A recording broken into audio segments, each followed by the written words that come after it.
एक मंदिर में सुबह आरती का समय हो रहा होता है। आरती के समय एक विधवा महिला पूजा करने के लिए जाती है। जब वहाँ पर पूजा करने के लिए जाती है तो देखती है कि हैंडपंप पर दो महात्मा हैं, दो साधु हैं, पुजारी हैं, वहाँ पर तो स्नान कर रहे हैं।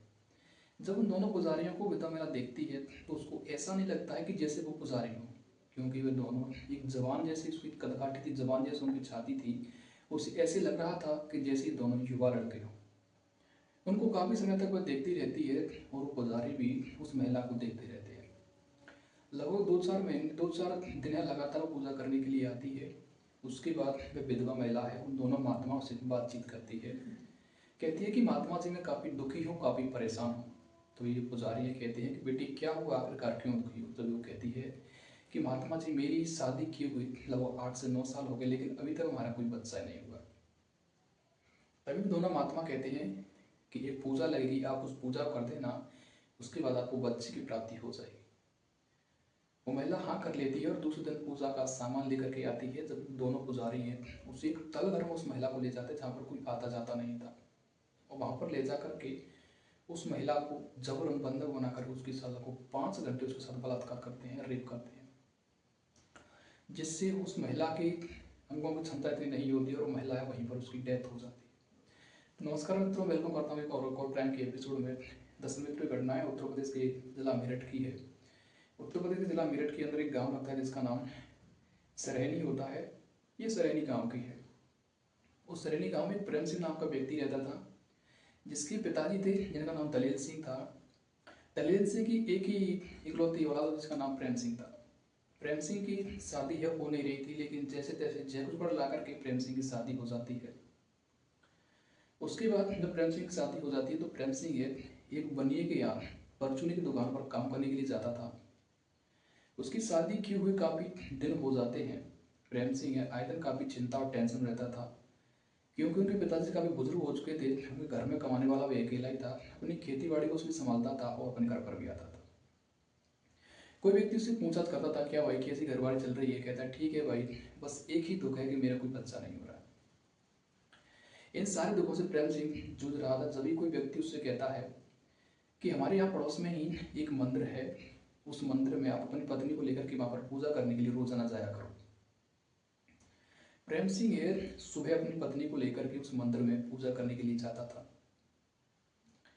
एक दिन सुबह ऐसा होता है कि उनके मालिक का फोन आता और कहता है कि दुकान पर आपको जल्दी से आना है। तभी वो सुनीता से कहता है कि आप ऐसा करना, मंदिर के लिए अकेली चले जाना, मुझे मालिक ने फ़ोन किया, जल्दी से मुझे दुकान पर पहुंचना है। और दीपावली का मौसम था उस समय, तो भीड़ भाड़ काफ़ी ज़्यादा हो रही थी। जब साइकिल से प्रेम सिंह है अपनी दुकान पर काम के लिए जा रहा था, जब रेलवे क्रॉसिंग पर उसकी साइकिल है जो कि फिसल जाती है और सामने से एक बाइक आ रही थी। वो बाइक वाला है उसमें इतनी तेज़ी से टक्कर मारता है कि उसकी मौके पर ही डेथ हो जाती है। उसके बाद वहाँ पर जो राहगीर थे और भी व्यक्ति थे उस प्रेम सिंह को ले जाकर के हॉस्पिटल पहुँचाते हैं। हॉस्पिटल में वहाँ पर काफ़ी थोड़ी बहुत उसकी सांस चल रही थी, तो उसका वहाँ पर इलाज किया जाता है। लगभग 1 से 2 दिन तक इलाज चलता है, लेकिन उसके इलाज में उसके स्वास्थ्य में कोई फर्क नहीं पड़ रहा था। ये सब जानकारी जब सुनीता को पड़ती है तो वो भी हॉस्पिटल में आती है अपने बूढ़े ससुर को लेकर के। वहाँ पर काफ़ी उन पर कर्जा हो जाता है। कर्जा लेकर के सुनीता है अपने पति प्रेम सिंह की वहाँ पर इलाज करवाती है, लेकिन उनकी जान है जो कि नहीं बच पाती और उनकी डेथ हो जाती है। उनकी डेथ हो जाने के पश्चात अब सुनीता है अपने घर में अकेली रह जाती है। जब उनकी डेथ हो जाती है तो उसके बाद सुनीता है उस मंदिर में जाना नहीं छोड़ती है। मंदिर में जाती रहती थी। उसके बाद जब लोग उसे ताने देते थे तो वो मंदिर में जाना बंद कर देती है। कहती है कि ये फालतू में जाती रहती है, इसका कुछ नहीं होने वाला है। जब काफ़ी समय तक मंदिर में नहीं जाती है, फिर एक दिन जैसे उसका मूड बनता है तो अपने ससुर को लेकर के वे मंदिर में जाती है। तभी वहाँ के पुजारी कहते हैं कि बेटी आप इतने दिन पीछे क्यों मंदिर आए हो, आखिरकार मंदिर क्यों नहीं आ रहे? जब सुनीता कहती है कि महाराज जी, पुजारी जी, मेरा पति है प्रेम सिंह, इनकी एक्सीडेंट में उनकी मौत हो गई है, इसीलिए मैं नहीं आ पाई। जब पुजारी ये बात सुनते हैं तो पहले तो उनको काफ़ी दुख होता है कि ऐसा नहीं होना चाहिए था, लेकिन बाद में अपने मन में गलत विचार लाने लग जाते हैं तो काफ़ी खुश होते हैं अपने मन ही मन के अंदर। उसके बाद सुनीता अपने घर पर आ जाती है और उसके बाद सुबह होती है तो नहा धोकर दोबारा से मंदिर जाती है। जब भी उसी मोहल्ले पड़ोस की और भी लेडी जैसे उसे ताना दिया करती थी कि इसका कोई बच्चा नहीं हुआ है, जिससे वह काफ़ी दुखी रहा करती थी।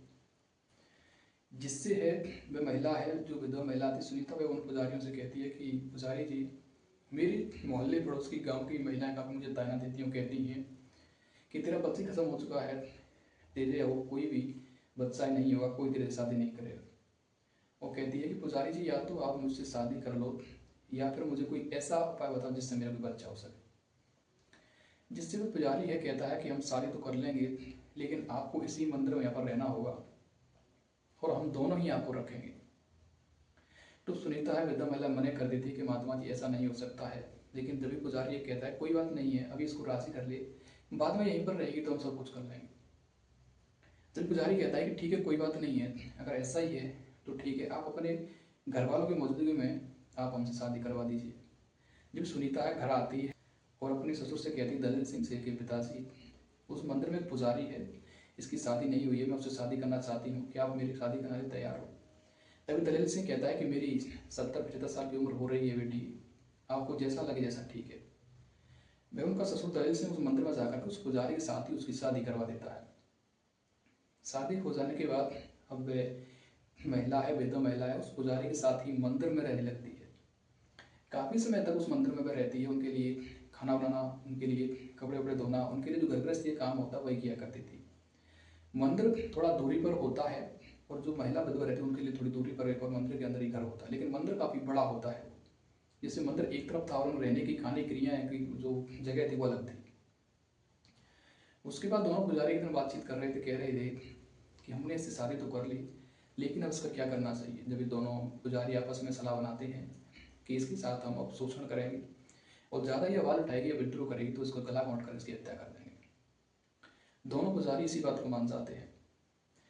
अब आए दिन दोनों पुजारी है उसके साथ संबंध बनाते थे, उसके साथ संभोग करते थे।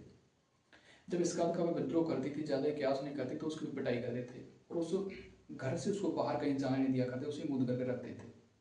बाकी के लोग आगे ये समझ रहे थे कि उन्होंने शादी कर ली है, वे उनकी पत्नी बन के इसमें रह रही है। लेकिन दोनों पुजारी हैं सोच रहे थे कि कहीं ऐसा ना हो कि हमारे चंगुल से ये निकल जाए और ये पूरी बातें लीक हो जाए और हमको बदनाम होना पड़े, उस मंदिर से भी निकलना पड़े। जब एक पुजारी कहता है कि ऐसा करते हैं, आज रात में इसकी डेथ कर देते हैं, इसको मार करके और कहीं भरभर के इसको फेंकवा देते हैं। दोनों राजी हो जाते हैं। उस रात वे दोनों पुजारी हैं, कुछ नशीली दवाइयाँ हैं जो कि बाजार से लेकर के आते हैं जिससे संभोग को बढ़ाया जा सके।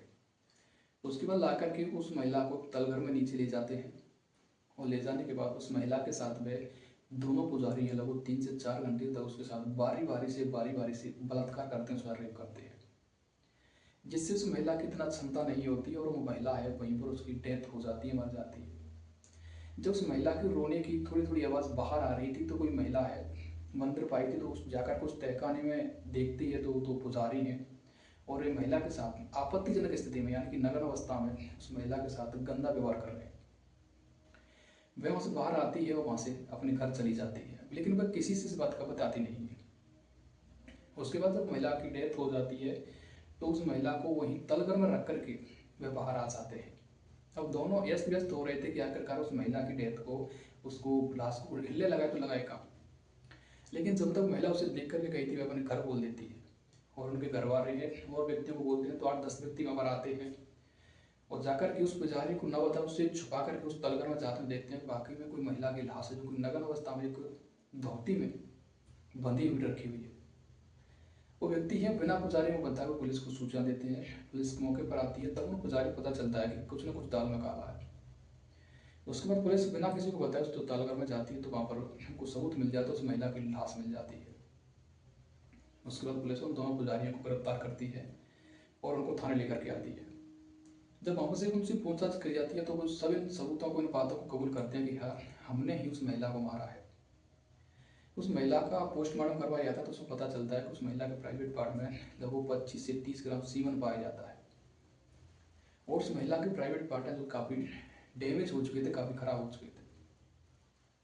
उसके बाद उन दोनों पुजारियों को गिरफ्तार कर लिया जाता है और वहाँ से उनको उनके किए के अनुसार उनको जेल भेज दिया जाता है। तो दरअसल मतलब ऐसी सी घटना है जहाँ पर घटना जो कि होती रहती है, जहाँ पर कोई भी जो कि उन पर विश्वास जो कि नहीं करता है। दरअसल मतलब हमारी क्राइम घटना यहाँ पर पूरी होती है। मिलेंगे नेक्स्ट क्राइम घटना में, जब तक के लिए जय हिंद और जय भारत।